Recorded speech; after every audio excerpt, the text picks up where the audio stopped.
महाराष्ट्रात सध्या एक नवीनच वाद सुरू झालाय की महाराणी ताराबाई या जैन आहेत.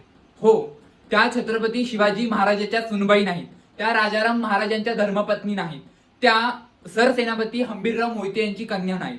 हा जो इतिहास आहे ना, तो इतिहास मी नाही सांगत आहे, तो इतिहास सांगत आहेत जे खाली जे महाशय दिसत आहेत, म्हणजे नयन पद्मसागर, जे एक जैन मुनी आहेत, त्यांचं असं वक्तव्य आहे.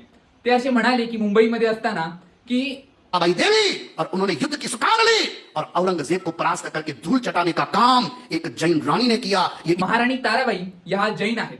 म्हणजेच काय, जेव्हा छत्रपती संभाजी महाराजांना कैद केलं होतं आणि त्यांच्यानंतर औरंगजेबाने त्यांचा छळ केला आणि त्या औरंगजेबाला त्यांनी सळोकी पळो करून सोडलं.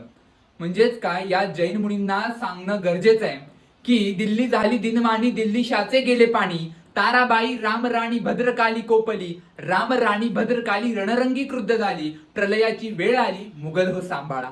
म्हणजेच काय, मराठा साम्राज्याची ओळख ज्या महाराणी ताराबाईमुळे केली जाते, त्या महाराणी ताराबाईंचा इतिहास त्यांना सांगून देणं गरजेचं आहे. कारण की हे जैन मुनी कोणती इतिहासाची पुस्तकं वाचते ते तर आपल्याला माहित नाही, परंतु या महाराणी ताराबाईंचा इतिहास त्यांच्यापर्यंत आपण पोहोचवला पाहिजे, एवढीच आपण आशा करूया.